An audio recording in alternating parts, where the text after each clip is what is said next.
breakthrough. That right there. I'm gonna jump out of my seat, Dr. Mary Claire Haver, because the number of people listening right now that are gonna be like, holy wait a minute. Yeah. Maybe I need to go in and ask for these tests and understand what's really going on with my body. I went through the end of perimenopause and menopause and was absolutely blindsided and started digging into the science and the literature. I was just kind of shocked. It was a little bit of rage, of what are we doing? I'm supposed to be helping these women, and these women are suffering. Right now, 1.2 billion women are in perimenopause or menopause, and whether or not you're experiencing this personally in your life right now, I guarantee you someone in your life is. It's not just weight. This is heart disease, and dementia, diabetes, and stroke, and musculoskeletal pain, her entire quality of life. Their libido takes a hit, sense of worth. 1 in 5 women are quitting their jobs. A lot of marriages break up. We're ignoring this. So you're a doctor, physician, and you are realizing, wait a minute, how I was taught to treat my patients going through menopause, or even to handle yourself going through perimenopause or menopause. This isn't working. No. Across the menopause transition, a woman can expect to have a 40% increased risk of a new mental health disorder, either anxiety or depression or even ADHD symptoms. But we're just telling her, oh, you're depressed, and here's an antidepressant. Oh, you're not sleeping, here's a sleep aid. And no one's knowing to connect the dots. So many women are gonna connect with this, whether they're in perimenopause or about to be. And how do you know if you are? What are the 3 stages? What are so many of the symptoms? Oh my gosh, they go ignored, they go misdiagnosed, we think it's something else. And I'm so excited, I'm gonna jump out of my chair. Hormone therapy not only is safe, but preventative and beneficial. Why aren't we talking about, why doesn't the world shout this from the rooftops? I promise you walk into 9 out of 10 doctors' offices today, good, board certified, well-meaning, loving, caring, incredible doctors, and they have it totally wrong on menopause and hormone therapy. 9 out of 10. I've talked to now thousands of clinicians. How much menopause training did you get in medical school? We maybe got a 1-hour lecture. 1 hour. On menopause. This is affecting 100% of women who live long enough for the last third of their lives. That blows my mind. So if you're 36, you're 41, you might be having anxiety, depression, all of these other things happening, so you go in for that. Right. And you're not checking your hormones. You're not thinking, am I in perimenopause? So you go in for that. You're thinking, I'm anxious for that. But nothing's changed in my environment. And all these different things are happening to us. And we're going into doctors who aren't, for the most part, trained in menopause. So we're not getting our hormones checked, probably not getting the correct tests. Or they think, oh, you're in your 30s, your 40s, you're too young. And you're getting treatment for a symptom. Right. Whereas what we could be doing, and why your work is having such a profound impact on so many people, is in our 30s, in our 40s. We're going to talk about this, but understanding the underlying thing. Where are all of our hormones at? Where is our estrogen at? Could that be causing these other things that we think, and so many women are taking it to an identity level of, oh, I have this, I have that. I'm diagnosed with this, I'm diagnosed with that. But never actually the underlying thing that could impact whether you have any of those other things or not. Right. There are so many girls and women of all generations listening to the show. When we look at the data, it's all generations. And one of the things that moves me to tears is when, a woman will share it with her daughter, and then she'll share it with her grandma, and then she shares it with her girlfriends. Whether you're a man or a woman, menopause is going to affect you because it's going to affect 50% of our society. Right now, whether you or someone you love is experiencing perimenopause, which can start at 30 or even younger, or menopause, which can typically start in your 40s, 50s, or 60s, there is so much conflicting information about the subject. So few doctors are well trained, and there's so many things our mothers didn't tell us or even know about it. And it's time that you feel informed about what's going on with your body, your brain, and your hormones. Today is your Menopause Masterclass, and you're gonna leave this episode with your own menopause toolkit, equipped with the info and tools you need that I know are gonna impact your life today. Whether it's how to sleep better, understand what's a menopause myth and what's the truth, lose belly fat, or stop suffering finally. My guest today, many call her the top menopause doctor on the planet, Dr. Mary Claire Haver, is going to take us from feeling powerless to powerful on everything your doctor forgot to mention, on topics including the exact tests you need to ask your doctor for during your next visit, the 3 stages of menopause, on what's actually happening in your body, on your changing hormones, on hormone replacement therapy, including the risks versus the benefits. Should you do it? How and when? On belly fat and weight gain linked to menopause and what you can do about it right now, and on the surprising symptoms happening to so many women that go untreated and overlooked by the majority of doctors who just aren't as well informed as they could be. Today is a masterclass from the master of menopause herself. Dr. Mary Claire Haver is a board-certified obstetrics and gynecology specialist and certified menopause practitioner from the Menopause Society. She's also a certified culinary medicine specialist from Tulane University, a best-selling author of multiple books, including her brand new book, The New Menopause. She's also the founder of the Mary Claire Wellness Clinic. She's a mom of 2, a wife, and a woman on a mission who says that while menopause is inevitable, suffering doesn't have to be. And she is here to help you and me today. I love a truly life-changing episode, and I am so excited for this one today. Whether you're listening for yourself or because someone that you love shared this episode with you, I want to welcome you to the Jamie Kern Lima Show podcast family. And today we are shedding light on everything your doctor forgot to mention to you about menopause.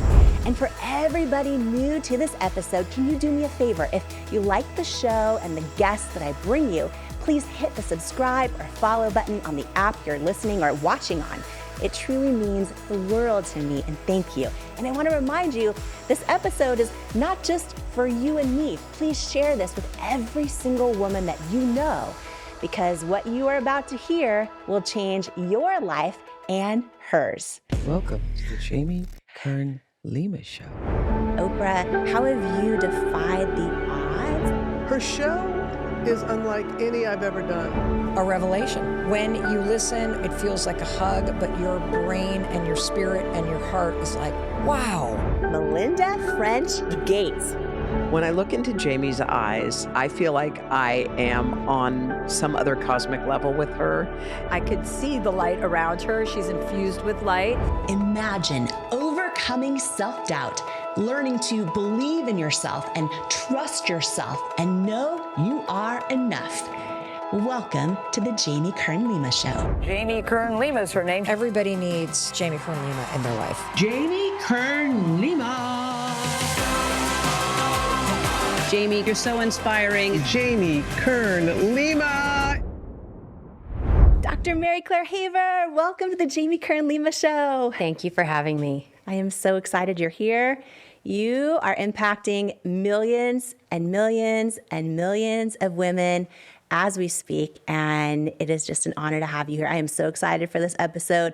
We are not wasting a second, and I just want to, open with asking you, your mission and the work that you're doing to help so many women who are, in so many ways, either feeling lost or powerless or just suffering or trying to figure out what's going on with their bodies. Can you share for you personally? Like, I know that this is really personal work for you and a passion of yours. I didn't realize what I didn't know. And I was the expert, right? I was the board certified OBGYN. I blew the top off of my boards. I was a straight A student. I checked every box. And when I went through the end of perimenopause and menopause and was absolutely blindsided and started digging into the science and the literature that had not been taught to me, I was just kind of shocked. It was a little bit of rage, of what are we doing? I'm supposed to be helping these women, and I don't have the tools to do it. And these women are suffering. So my mission began, I started like you with 0 social media followers. We all start with nothing, right? No one inherits a social media following. And so I just kind of tentatively started talking about, I really started in the nutrition space, talking about weight gain and menopause, nutrition and menopause, because that was kind of my biggest shock, was someone who always had been privileged, all of a sudden had this, I was dealing with weight gain in new places that I had never experienced before, and all the tricks that had worked before stopped working, and all the advice I had given to patients wasn't working for them and also wasn't working for me. So that kind of took me down all these rabbit holes. And as the conversation around weight gain and menopause, the more I learned, the more I realized it's not just weight. This is heart disease and dementia, diabetes and stroke and musculoskeletal pain and her entire quality of life.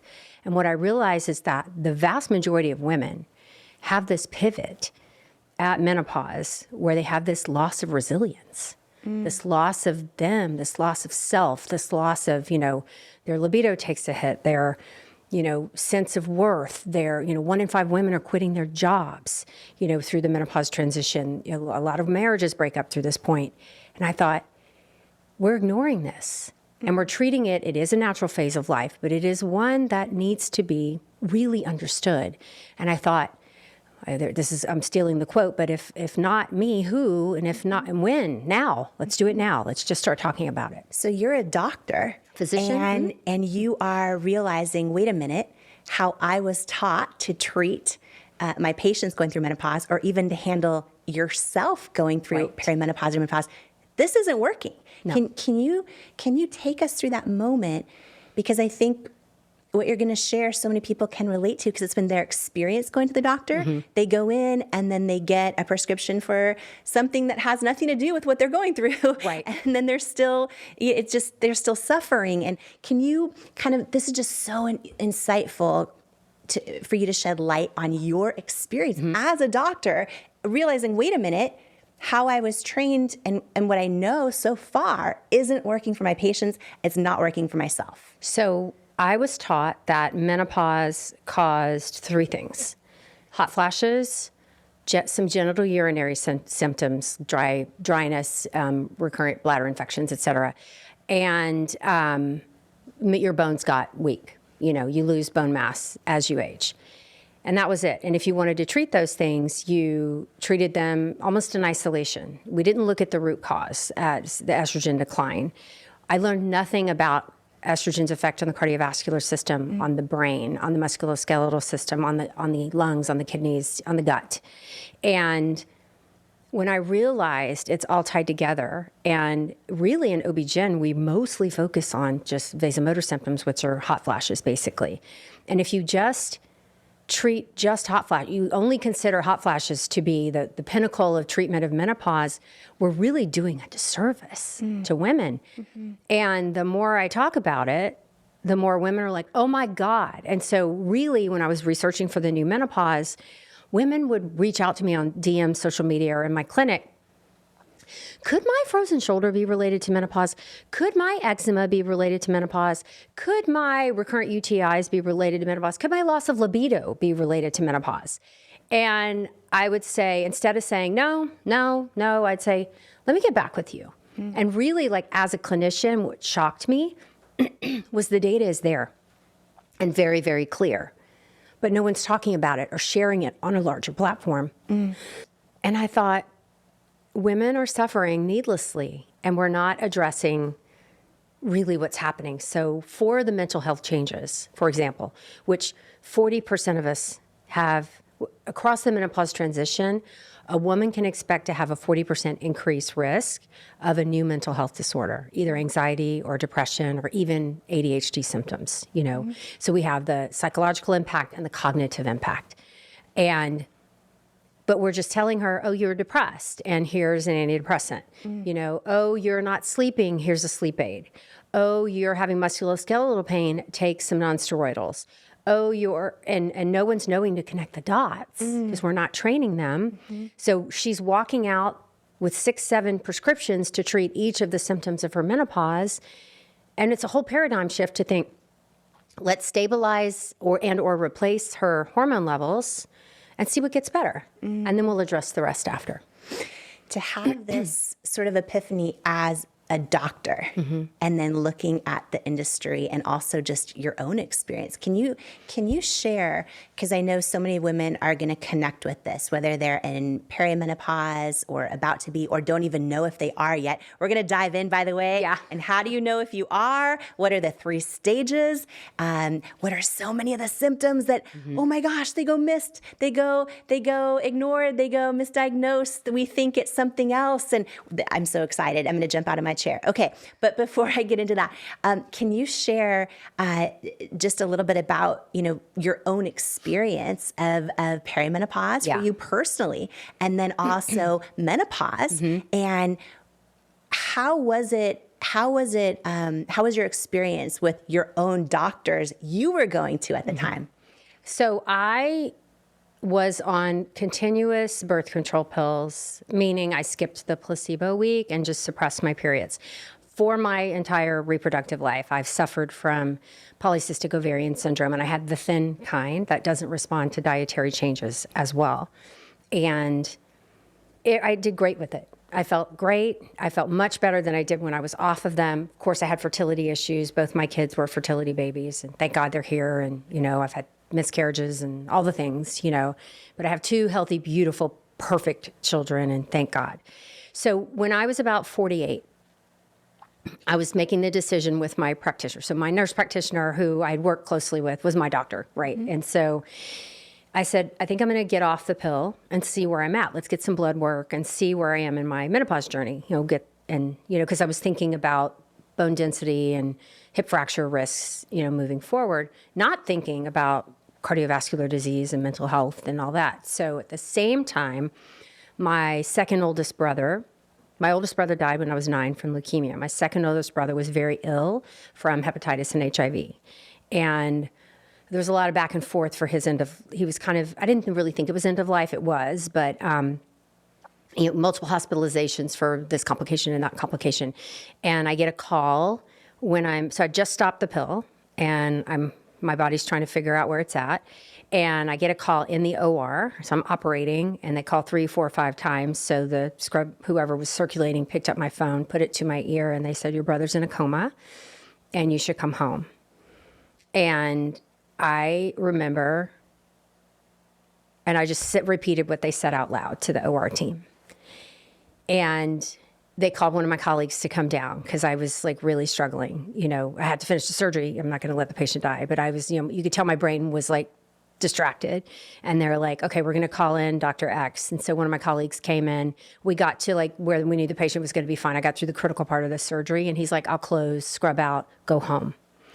And I rushed home, and home is 4 hours away, so to my hometown. And he had a stroke, and he was, they were going to move him home for hospice.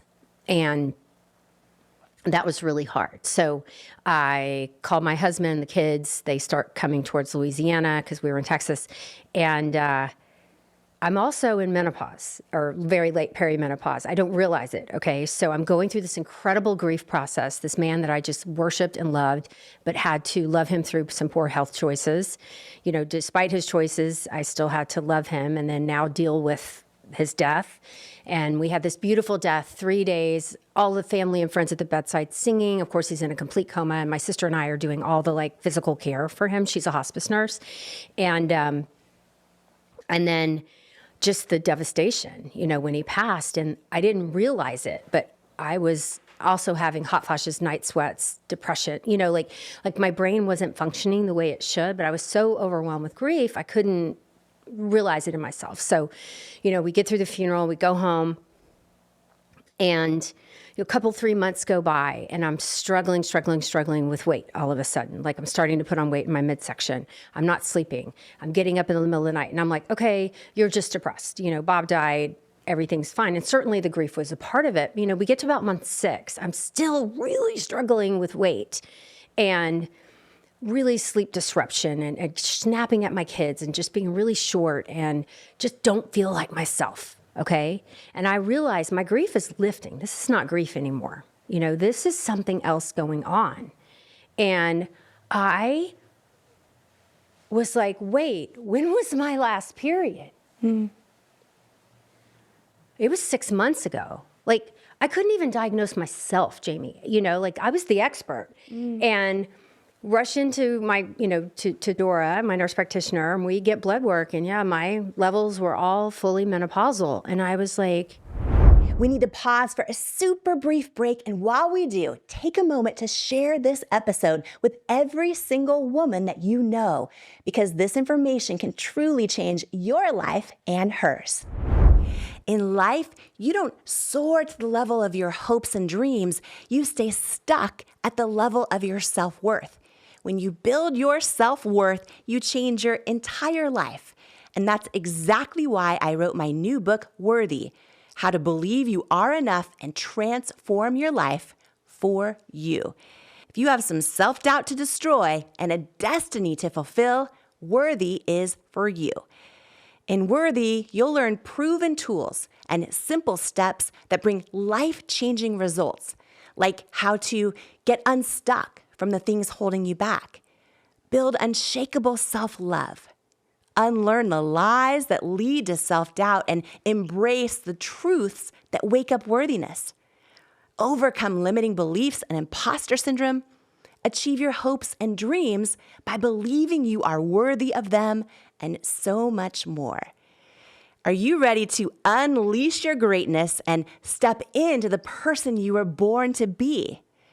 Imagine a life with zero self-doubt and unshakable self-worth. Get your copy of Worthy, plus some amazing thank you bonus gifts for you at worthybook.com or the link in the show notes below. Imagine what you'd do if you fully believed in you. It's time to find out with Worthy. Who you spend time around is so important, as energy is contagious, and so is self-belief. And I'd love to hang out with you even more, especially if you could use an extra dose of inspiration, which is exactly why I've created my free weekly newsletter that's also a love letter to you, delivered straight to your inbox each and every Tuesday morning from me. If you haven't signed up to make sure that you get it each week, just go to jamiekernlima.com to make sure you're on the list, and you'll get your One-on-One with Jamie weekly newsletter and get ready to believe in you. If you're tired of hearing the bad news every single day and need some inspiration, some tips, tools, joy, and love hitting your inbox, I'm your girl.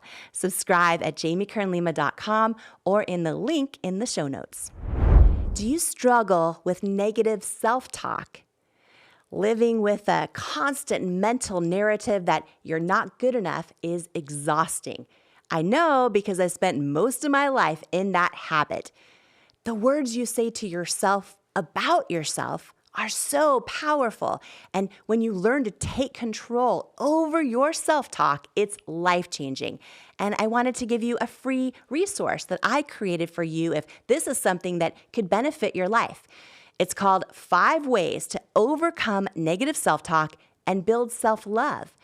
And it's a free how-to guide to overcome that negative self-talk, to build confidence and develop unshakable self-love so that you can dream big and keep going in the pursuit of your goals. Don't let self-sabotaging thoughts hinder your progress any longer. It's time to rewrite the script of your life, one filled with self-love, resilience, and unwavering belief. If you're ready to take charge of your narrative, build unwavering confidence, and empower yourself to persevere on the path to your dreams, you can grab your free guide to stop overthinking and learn to trust yourself at jamiekernlima.com/resources, or click the link in the show notes below. And now more of this incredible conversation together.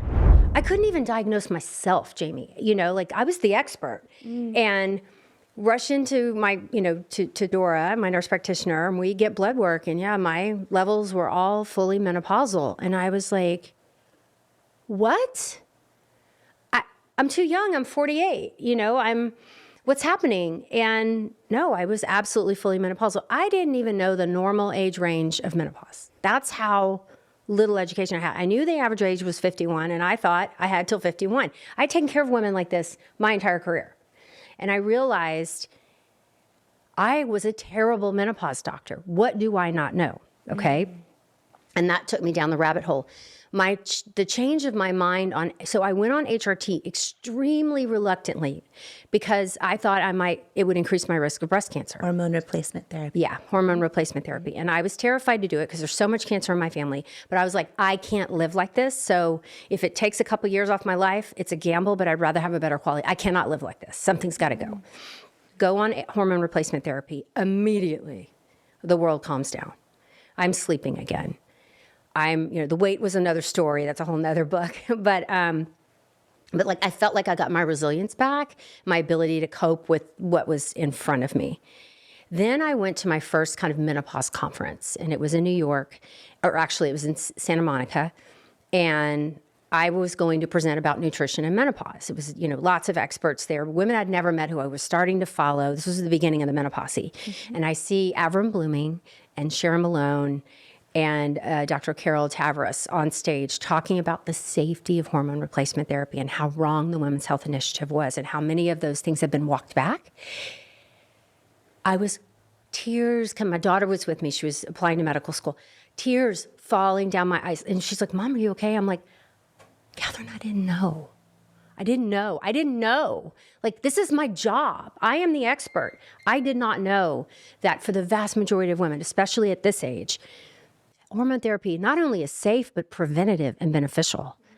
And why aren't we talking about, why doesn't the world shout this from the rooftops? And that was really that was the moment, the light bulb where I was like, this is my mission. This is my mission, to share this as far and wide as I can. Because you had the aha moment that you're this incredible doctor and you're like, I didn't even know these things. And then you're watching 3 other doctors talking about the research on hormone replacement therapy. You're seeing how it impacts you. And you're like, why isn't this being talked about? Why don't people know about this? Know how safe it is. Yeah. I promise you walk into 9 out of 10 doctors' offices today, good, board certified, well-meaning, loving, caring, incredible doctors, and they have it totally wrong on menopause and hormone therapy. 9 out of 10. Why do you think there's so little information out there? And 9 out of 10 doctors, you say, have got it wrong. Why do you think there's just so little information? So when I look back, and I've talked to now thousands of clinicians, how much menopause training did you get in medical school, right? Because in the U.S., we do a 4-year medical school curriculum, then we go off and do our specialty training, which is 3 to 10 years, depending on what you do. How much did you get? We maybe got a 1-hour lecture. 1 hour on menopause. This is affecting 100% of women who live long enough for the last third of their lives. This is not a niche boutique. This is all of us. And I got 1 hour of the most basic information in medical school. Then I go into my OBGYN residency, a 4-year curriculum. And over 50% of the time is spent in obstetrics. Very important, super proud of what I learned. I spent 4 years learning how to deliver babies safely and all the complications and how to shepherd someone through a healthy pregnancy and deliver in the postpartum and everything. And then everything else gets shoved in the gynecology box, and that includes pediatric gynecology, that includes reproductive endocrinology, getting people pregnant, seeing people with, having chromosomal disorders and how we manage that, Down syndrome, how that all affects females. Menopause got shoved into the smallest little sliver in a tiny box. We got 6 hours of lectures in 4 years of curriculum. We had no menopause clinics, no clinically relevant menopause training. And then in my last year, we had the Women's Health Initiative being released. And basically anything clinically, like hormone therapy was taken off the table as an option unless in the most severe cases, and you really tried to do everything else before you give her hormones because we were all terrified that we would give her breast cancer. And it was never true. Never true. We're going to dive into hormone replacement therapy, into the myths, into the truths, into every option that exists into what you do right now, day to day. All the applications, who's it for, who's it not for, when do you start, how long do you do it? I'm excited about this. But I wanna just tap into something you just said that blows my mind. So your 4-year medical degree, 1 hour of menopause training, and then your 4-year specialty in OBGYN, 6 hours. 6 hours. 6 hours. So 7 hours total in 8 years. How common is that? What is the average, would you say, across every doctor? It's very common. If menopause, so in an OBGYN residency, if menopause is included, it's an elective. So like a menopause clinic. There are menopause, it's getting better, but we have a very long way to go. And tell me if this perception is accurate or not. But when I think about doctors, because there are so many just rock star, amazing, good-hearted, hardworking, incredible doctors who are day in and day out treating their patients. They don't have time to go be doing a whole bunch of other. So to get, you have to step outside of the box of your training. So I am board certified. I have remained board certified by reading 114 articles a year and taking a quiz on each one to make sure I understand. So the American Board of OB-GYN puts out a beautiful set of articles on the latest and new updates and everything. And probably less than 3% have anything to do with menopause. And a lot of them are elective because we subspecialize in OB-GYN. So a lot of people do just surgery or just obstetrics or high-risk OB or whatever. And so you can even opt out of the few menopause articles that are out there. So the American College of OB-GYN, the American Board of OB-GYN, I mean, I hate to call them out for this, really have not prioritized it. So the Menopause Society, which I did not know existed until 3 years ago, was kind of a rogue group of clinicians who said, hey, no one's focusing on menopause. And they started their own society and started making their own guidelines and their own. So the American College of OB-GYN and the Menopause Society are not connected. So in 2022, the Menopause Society updated their menopause hormone therapy guidelines away from the old, it's probably going to be dangerous, give her the smallest amount for the shortest time possible, to probably beneficial for most women. We've got a window of opportunity for cardiovascular disease probably. You know, there's no age at which you have to stop. But ACOG's guidelines have not been updated since 2014. They still say the exact same thing. So most OB-GYNs don't even know about the Menopause Society. They think they're doing a good job because that's what they were taught and they passed. That was me. But all of a sudden you realize, wait, you know, I maybe don't know what I'm doing. Your patients are coming in with questions or, God forbid, a video of me or, you know, a medical article I tell them to print out and hand to the clinician. But they are so busy. I mean, things in medicine with the corporatization and administrative burden have just gotten to the point where the burnout is terrible in multiple areas of medicine. And you cannot lay the fault, this is a systemic problem. And these are good doctors working really hard, doing what they were trained to do, and they just don't have the time. They just don't have the time. We're going to link to the Menopause Society and every other resource, by the way, and we're also going to dive into, in this conversation, how do you prepare for your appointment? How do you know the questions to ask? What tests should you ask your doctor for? We are going there today, which I'm so excited about. But I just want to call this out because, you know, we already have a challenge in our country, and I would say every country around the world, but we have a challenge where, you know, if we are fortunate enough to have what we consider a great doctor that our insurance actually covers, there's still a very high probability they've had little to no training on menopause. Relevant menopause training. For everyone listening right now, a lot of people start experiencing perimenopause symptoms in their 30s, or it could be younger. It could be, you know, and then menopause. I want to break this down for everyone because, you know, again, as a woman going into a doctor, we're not learning these things. I also think sometimes there's now so much information online, so much of it's not vetted, that in a single Google, we can all read about the wrong info and not know if that's right. And we go to our doctor who maybe, if we're blessed, is amazing, but they don't have time or they actually don't have the experience. So I want you to break this down, and I'm so grateful to have you here today doing this for each one of us. But can you break down the 3 stages? Sure. Perimenopause, menopause, postmenopause. What are they? How do we know if we're in them? All right, let's start with menopause, and then we're going to work our way backwards and forwards. Okay. So menopause, guess what? Is one day in your life. One day. Everything after is postmenopause till the end of your life.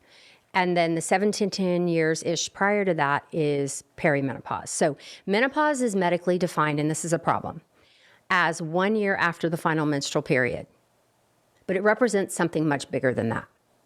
It represents the end of the production of hormones from your ovaries. So what most women don't understand, and what I love to teach, is that females are different than males in multiple ways, but let's talk about endocrinology. Females are born with all of their eggs.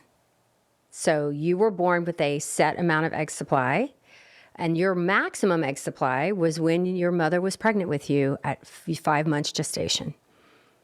And then they start going through a process of atresia, which is an aging process, so that the healthiest eggs survive, right? And then when we start ovulating at 11, 12, 13, 14, however old, to get that one egg to ovulate, we lose about 10,000 in the process. So Jamie was born with 1 to 2 million eggs.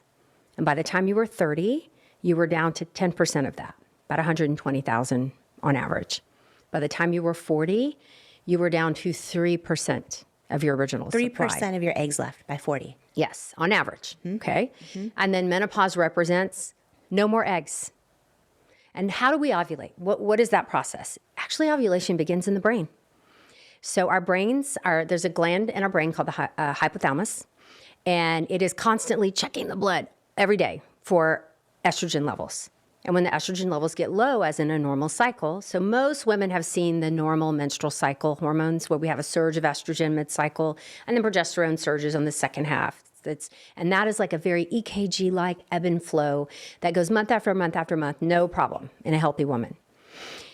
When you get to perimenopause, we reach that critical egg threshold. We're just down to enough where the signals coming from the brain saying, hey, give me the estrogen, stop working as well. So the ovaries can't respond. They don't have enough of the eggs because around each egg are something called follicular cells and granulosa cells, and that's where the hormones are produced. So we're running out of those units. So the hormones go down from the brain saying, give me eggs, give me estrogen. And the eggs are like, I don't have enough, sorry. And then the brain goes, wait, I need my estrogen. So it makes higher hormone levels coming from the brain. And that's when we get into the chaos. So what used to look like this beautiful EKG every month now becomes chaos. Estrogen levels surge higher than we've ever seen in your whole life. And then they crash. And progesterone never gets where it used to be. So what used to look beautiful is now spaghetti. I literally take a pile of spaghetti and throw it out the wall. And that is what your hormones are doing for a 7 to 10 year process until you just run out of all the eggs, then everything flatlines for estrogen and progesterone. So many questions here. I know you've been mentioning, heart disease, all these different diabetes, all these different conditions. And what so many people don't know is that when you don't have your hormones balanced and when you go through menopause and you may be deficient in hormones, it can impact and potentially cause so many other things. Multiple organ systems. It accelerates the aging process. So our ovaries age twice as fast as most other organs in our body. And when we lose the benefits, so estrogen turns out is insanely protective of our liver, of our joints, of our brains, kidneys, gut, all of it. We work better as humans, female humans, with estrogen on board. It's just the way it is, okay? That gets taken away, goes chaotic and gets taken away. Let's go organ system by organ system. So this is starting in perimenopause. This is starting in perimenopause. Okay. So, and really for a lot of women, the symptoms are worse, especially mental health and cognition in perimenopause. Our brains hate chaos. Our brains love to know there's a system. Everything's working. This is coming, that's coming, and it's going to go over and over and over again. In perimenopause is when we see the most rapid expansive bone loss, the most rapid expansive muscle loss, and the most rapid increase in mental health changes in the forms of anxiety and depression, and where we see the worst brain fog.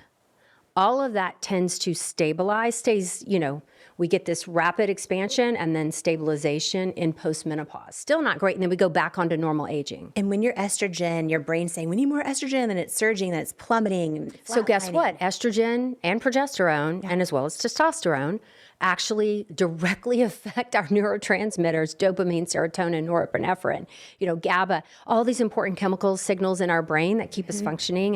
And so there's this fascinating study that just got released, and I'm researching for the new book right now. And it's called, I Just Don't Feel Like Myself in Perimenopause. And they actually quantified it. And it stopped me in my tracks. We need to pause for a super brief break, and while we do, take a moment to share this episode with every single woman that you know, because this information can truly change your life and hers. Who you spend time around is so important, as energy is contagious, and so is self-belief. And I'd love to hang out with you even more, especially if you could use an extra dose of inspiration, which is exactly why I've created my free weekly newsletter that's also a love letter to you, delivered straight to your inbox each and every Tuesday morning from me. If you haven't signed up to make sure that you get it each week, just go to JamieKernLima.com to make sure you're on the list, and you'll get your One-on-One with Jamie weekly newsletter and get ready to believe in you. If you're tired of hearing the bad news every single day and need some inspiration, some tips, tools, joy, and love hitting your inbox, I'm your girl. Subscribe at JamieKernLima.com or in the link in the show notes. I am so excited for this book. You know why? Because it's going to save so many people. It's going to save people. Worthy. Your new beautiful book, Worthy. Get this book. This book, I'm telling you, it's a book that can change anybody's life who picks it up. Anybody who's ever felt that they were not good enough, didn't measure up, something's missing in your life, I have to tell you. It's powerful. It's happening. It's worthy. Imagine, what would you do if you fully believed in you? I went from struggling waitress facing non-stop rejection to founder of IT Cosmetics, a billion-dollar company, by learning how to overcome self-doubt and believe I am worthy of my hopes and dreams. And I'm sharing how you can too in my new book, Worthy, How to Believe You Are Enough and Transform Your Life. If you're ready to truly trust yourself and break through that barrier of self-doubt, and know that where you come from, or even where you are right now, doesn't determine where you're going, then Worthy is for you. It's time to go from doubting you're enough to knowing you're enough. It's time to step into all of who you are and into the person you were born to be. And it's time to believe that you are worthy of it. Because in life, we don't become what we want. We become what we believe we're worthy of. Join the Worthy movement today by grabbing your copy of Worthy anywhere books are sold. Then head to worthybook.com now for free gifts, including my 5-part course on becoming unstoppable and my 95-page Worthy workbook action plan that teaches you how to implement the tools from the book into your real life right now. Worthy is groundbreaking. Yo, my God! Worthy, you are worthy. This book is going to change lives. This book literally will teach you how to actually feel worthy so that you can have the strength, you can have the confidence. The lessons in this book and the strategies will change your life. You will never be the same again after you read this book. Jamie's book, Worthy, is a must-read. It is going to inspire you, empower you, give you the hope that you need and the kick in the rear end that you deserve. Jamie's book, Worthy, is incredible. The gifts are going away, but they're all free right now on worthybook.com. And now, more of this incredible conversation together. So there's this fascinating study that just got released, and I'm researching for the new book right now. And it's called, I Just Don't Feel Like Myself in Perimenopause. And they actually quantified it. And it stopped me in my tracks because I was like, wait, this is what my patients are telling me. And now they've done a study and this is a thing. Like, I just don't feel like myself is good enough. Because forever, I mean, besides the lack of education in menopause, the other systemic problem is that there is a bias that women tend to somaticize a biological process. You know, so basically what's coming from, they don't recognize that is biology. They think it's psychology that's causing the problem. They think it's all in my head. All in her head. It's all in my head. Yeah. Oh, it's she's or doctors. Women think it's just all go in through her head. this. This is the age. But no one ever stopped to say, why are all women going through this at this age? I want to call out something really big because I don't want it to be missed at all. So if the average age of menopause, you're saying is about 51. 51 for us, for Caucasians. So actually, Asians a little bit, tiny bit older. African American women a year and a half younger. Southeast Asian women 46, 48 is the average age of menopause. So if when the brain is like, something ain't right, it's 7 to 10 years before that. Yeah. It is completely reasonable for a woman in her 30s to be waving a flag going, I'm not sure what's going on, but I don't feel okay. Here's the big aha I'm having right now that may be a big aha as well for everyone listening. So if you're 36, you're 41, you might be having anxiety, depression, all of these other things happening. So you go in for that. Right. And you're not checking your hormones. You're not thinking, am I in perimenopause? So you go in for that. You're thinking, I'm anxious for that. But nothing's changed in my environment. And all these different things are happening to us. And we're going into doctors who aren't, for the most part, trained in menopause. So we're not getting our hormones checked, probably not getting the correct tests, or they think, oh, you're in your 30s, your 40s, you're too young. And you're getting treatment for a symptom. Right. Whereas what we could be doing and why your work is having such a profound impact on so many people is in our 30s, in our 40s. We're going to talk about this, but getting, understanding the underlying thing. Where are all of our hormones at? Where is our estrogen at? Could that be causing these other things that we think, and so many women are taking it to an identity level of, oh, I have this, I have that. I'm diagnosed with this, I'm diagnosed with that.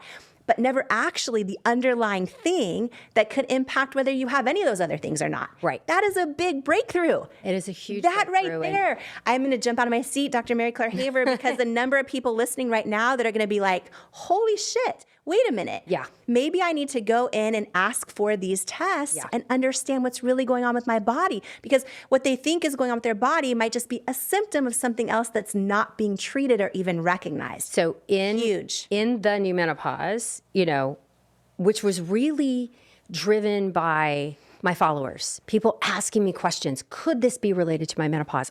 Instead of saying, nope, I was like, I don't know, let me dig. We have 77 symptoms in this book. And I go through the why and the pathophysiology. These things I didn't make this up. These are actual papers written, but because menopause is in the word, they tend to be buried in obscure journals. Let me give you some perspective here from a medical standpoint. When you go to PubMed, which is the database for peer-reviewed medical journal articles, right? So as a physician, as a clinician, as a researcher, this is where I go to find the good stuff, right? And I type in the word pregnancy, we have 1.1 million articles come up. Amazing, important. That is brainpower research, NIH dollars. Like to generate that kind of research takes money, takes investment, takes time, takes commitment. Okay, let's type in the word menopause. Knowing more women will go into menopause than have children, than be pregnant, okay? It is right now about 98,000. So more than 10 to 1 difference. Okay. Let's type in the word perimenopause. I did this yesterday. 6,800. More women will go through peri than menopause because we're going to lose some due to accidents or untimely deaths. That's where more women will go through peri. And if you think about what that represents, focus, the whys, the hows, the whens, and that is what we're fighting to change.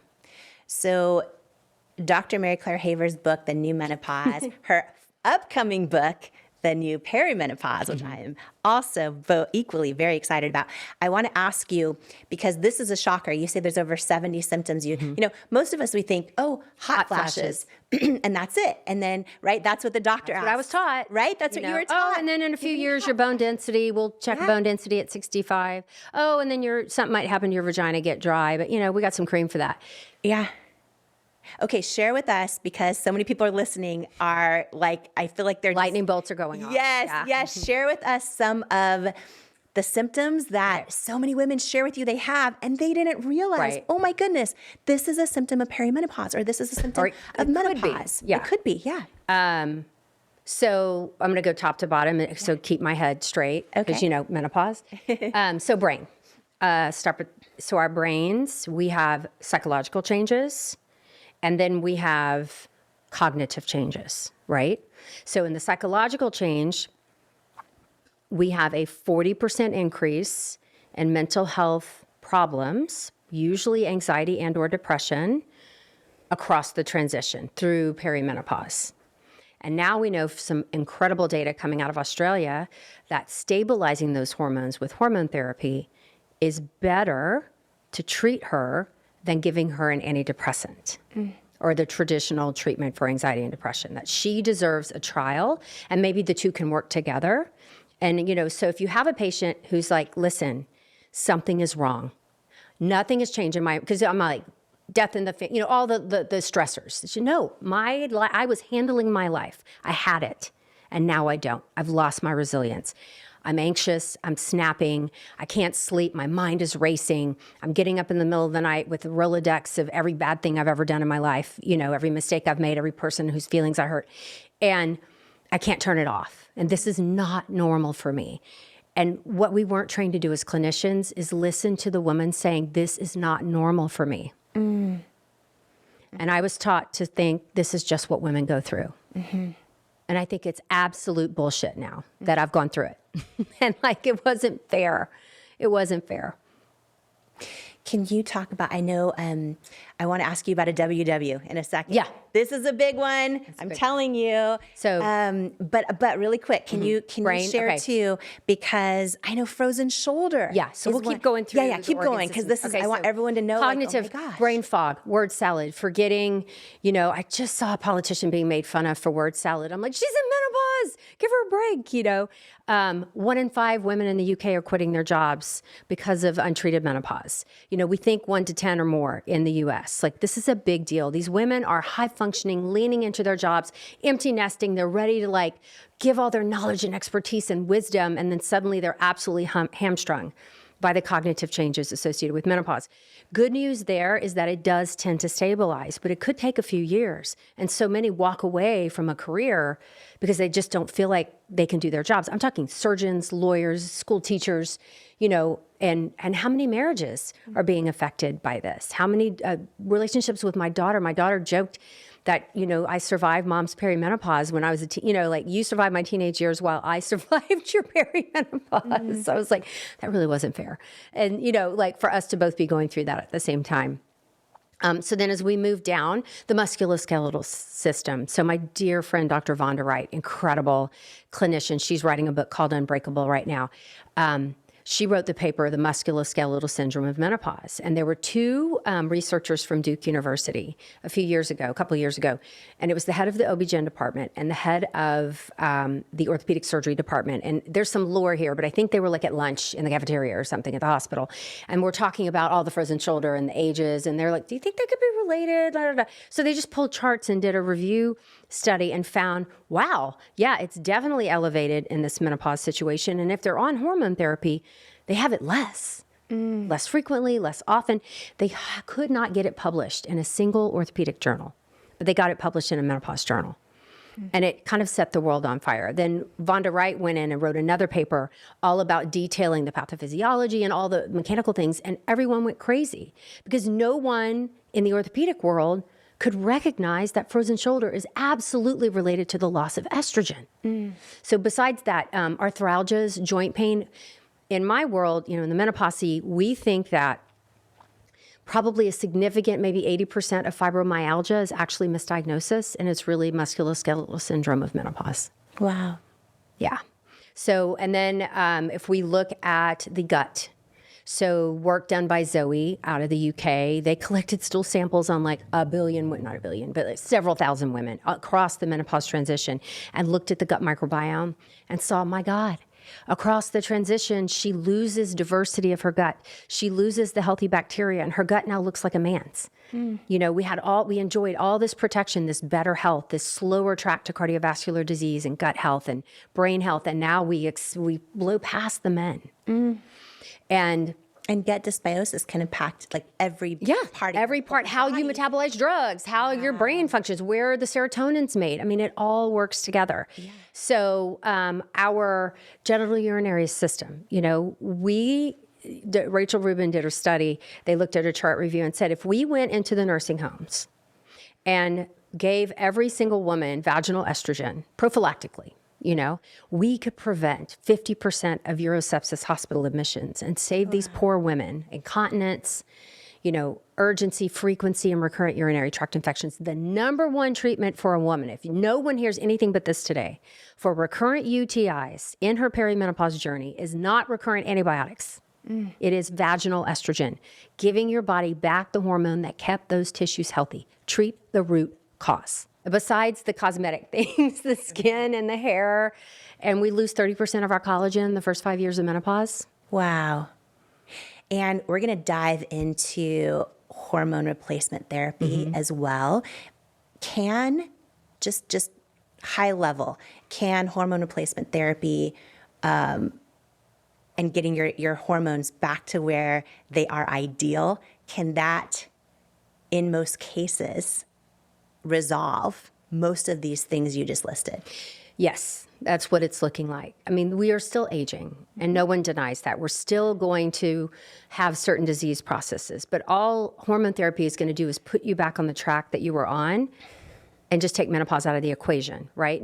I joke, nothing is better than your 25-year-old ovaries, and I can't put those back inside of you. Yeah. Hormone replacement therapy is good, but it's not perfect.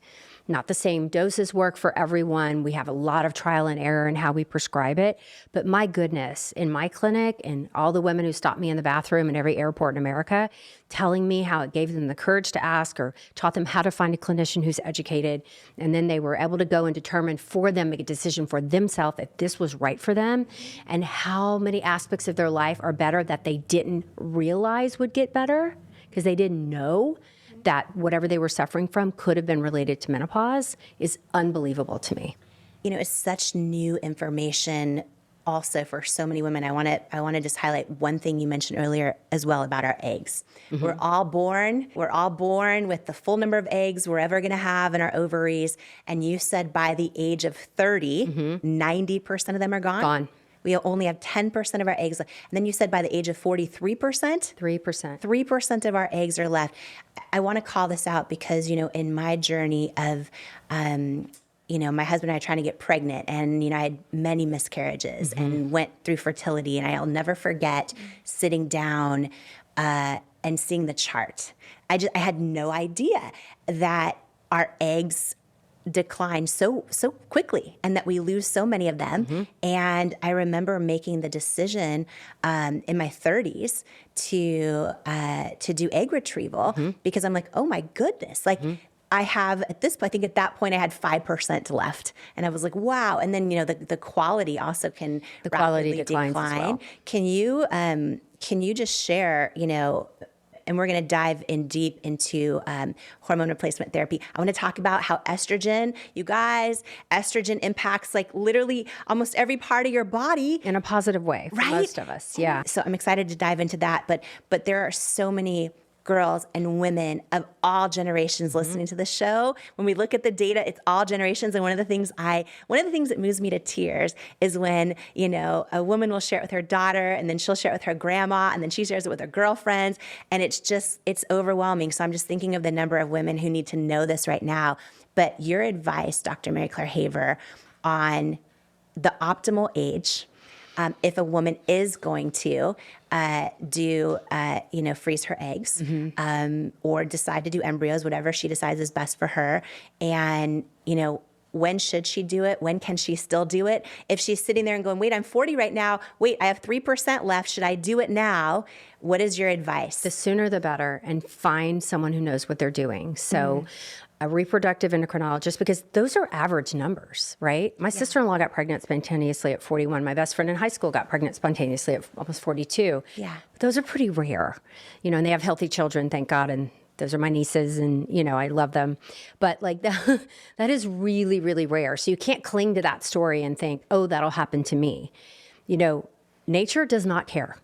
And so many things are out of your control. So if you're thinking about it, if you're going to not decide to have children right now for whatever reason, career, job, education, if you're getting into your mid-30s, you should go and get evaluated. You don't want to be blindsided by the fact that you're going to struggle. You want to know ahead of time, because that fertility doctor can do several rounds of tests and be able to tell you, okay, these are your chances percentage-wise.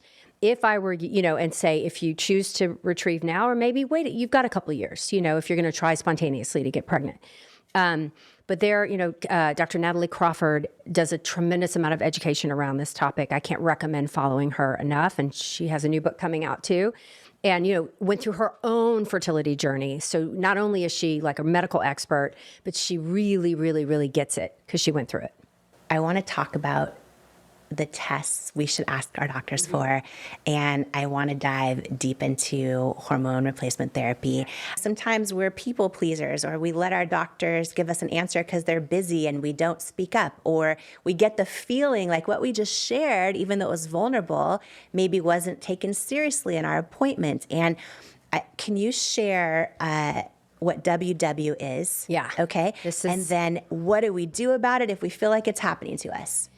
So this actually happened to me when I was a resident. So I was an intern, which is your first year out of medical school. And I was freaking out as an intern, just praying to God, I have all this responsibility now, and please don't let me kill anyone. And you're just kind of really anxious all the time. I was not the overconfident kind of jerk doctor. I was like double, triple checking, just so aware of my patients and how they felt, and always trying to feedback on their energy and see, are they understanding me? And so I'm so excited. It's my first day in gynecology clinics. I had just done a block of labor and delivery, so that, you do these little month-long rotations. And so I just left the labor unit where I was delivering babies all night. It was so great, so much fun, so much energy. And then I go into gynecology, which is very serious. And I have my weight coat on. I pull a chart. And I see this woman, and she's in her mid-40s, and she has a laundry list of complaints.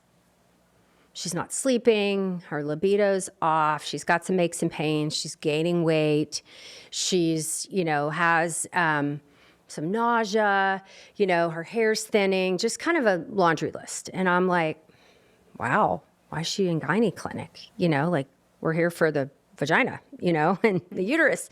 And cycles are still regular, but she's just not feeling right. So my upper level, who's in charge of me, right? So they don't just let us loose as interns. We have to check everything out with so I have a chief resident come down the hall, happened to be male, happened to be from South Texas, in his cowboy boots with his long white coat, really nice guy. Now, I don't want to blame him because this was a systemic problem. He's got, what you got? I said, Miss Smith, she's a 45-year-old, with complaints. He's like, she have her thyroid checked? And I said, yeah, she had a couple months ago and it was normal. And he asked about a couple labs.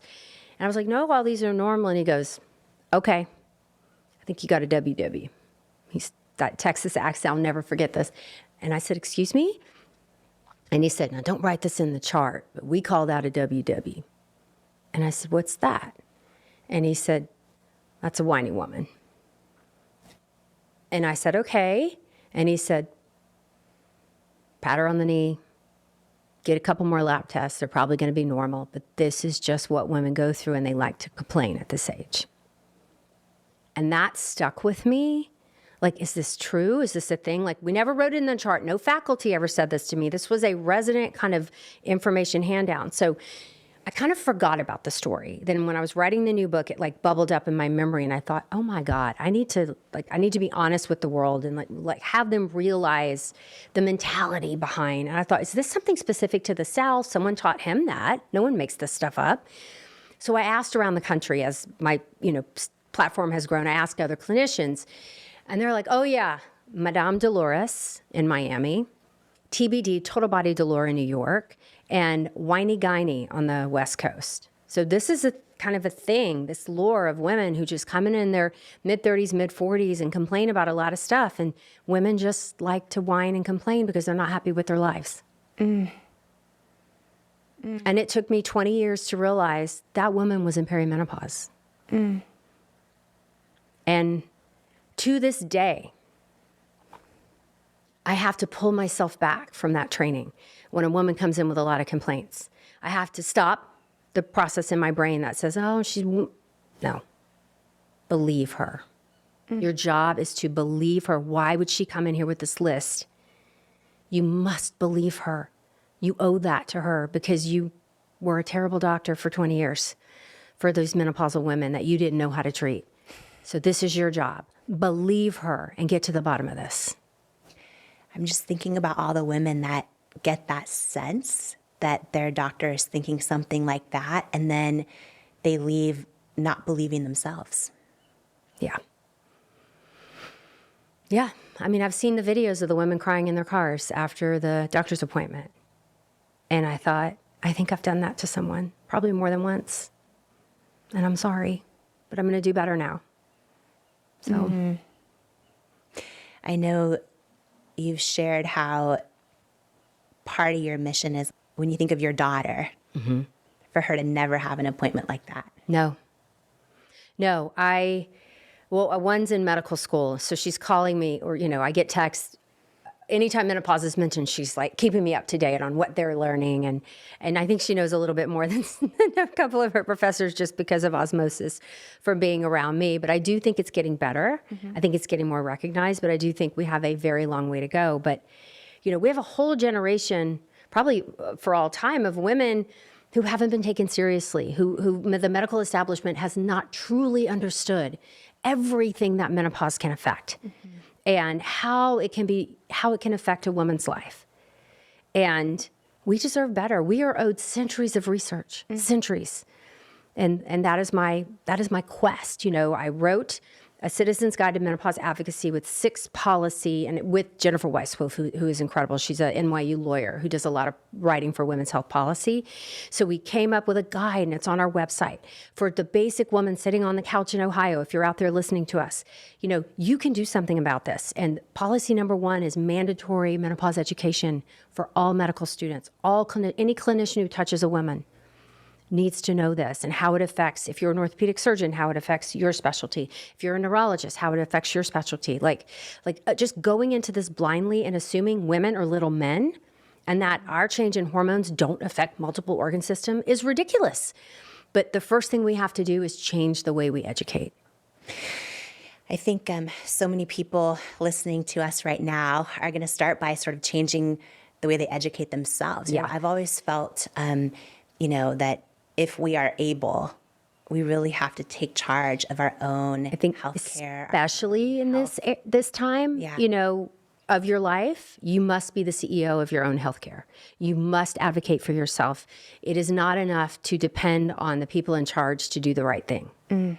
Right. They can be well-intended. They just might not know. They don't know. I want to dive into hormone replacement therapy, and I want to talk about, our menopause toolkit. How do we build one? How do we know what test to ask for? Sure. So many questions about finding the right doctor, especially if you kind of feel like yours isn't. Remember, this episode is not just for you and me. Please share it with every single woman that you know, because it can change her life too. Coming up, this conversation is so incredible, and y'all can't seem to get enough of Dr. Mary Claire Haver and this Menopause Masterclass. So we are continuing this conversation and diving even deeper. I am so excited. You're not going to want to miss part 2 of our conversation with Dr. Mary Claire Haver, where we are tackling your changing hormones and hormone replacement therapy. That's coming up in the next episode of the Jamie Kern Lima Show. And if you loved today's episode, please click the follow or subscribe button for the show on your app and give it a 5-star rating or review. And again, please share this episode with everyone you believe in. Share it with another person in your life who could benefit from it. post it and share it with others online or in your community who just might need the words and tools and lessons in this episode today. You never know whose life you're meant to change today by sharing this episode. And thank you so much for joining me today. Before you go, I want to share some words with you. Couldn't be more true. You, right now, exactly as you are enough and fully worthy. You're worthy of your greatest hopes, your wildest dreams, and all the unconditional love in the world. And it is an honor to welcome you to each and every episode of the Jamie Kern Lima Show. Here, I hope you'll come as you are and heal where you need, blossom what you choose, journey toward your calling, and stay as long as you like, because you belong here. You are worthy, you are loved, you are love. And I love you. And I can't wait to join you on the next episode of the Jamie Kern Lima Show. In life, you don't soar to the level of your hopes and dreams. You stay stuck at the level of your self-worth. When you build your self-worth, you change your entire life. And that's exactly why I wrote my new book, Worthy: How to Believe You Are Enough and Transform Your Life for You. If you have some self-doubt to destroy and a destiny to fulfill, Worthy is for you. In Worthy, you'll learn proven tools and simple steps that bring life-changing results, like how to get unstuck from the things holding you back, build unshakable self-love, unlearn the lies that lead to self-doubt, and embrace the truths that wake up worthiness, overcome limiting beliefs and imposter syndrome, achieve your hopes and dreams by believing you are worthy of them, and so much more. Are you ready to unleash your greatness and step into the person you were born to be? Imagine a life with zero self-doubt and unshakable self-worth. Get your copy of Worthy, plus some amazing thank you bonus gifts for you at worthybook.com or the link in the show notes below. Imagine what you'd do if you fully believed in you. It's time to find out with Worthy. Who you spend time around is so important, as energy is contagious, and so is self-belief. And I'd love to hang out with you even more, especially if you could use an extra dose of inspiration, which is exactly why I've created my free weekly newsletter that's also a love letter to you, delivered straight to your inbox from me. If you haven't signed up to make sure that you get it each week, just go to jamiekernlima.com to make sure you're on the list, and you'll get your One-on-One with Jamie weekly newsletter and get ready to believe in you. If you're tired of hearing the bad news every single day and need some inspiration, some tips, tools, joy, and love hitting your inbox, I'm your girl. Subscribe at jamiekernlima.com or in the link in the show notes. And please note, I'm not a licensed therapist, and this podcast is not intended as a substitute for the advice of a physician, professional coach, psychotherapist, or other qualified professional. If you love this incredible episode with Dr. Mary Claire Haver, I promise you're also going to love this life-changing episode right here of the Jamie Kern Lima Show. It's up next just for you.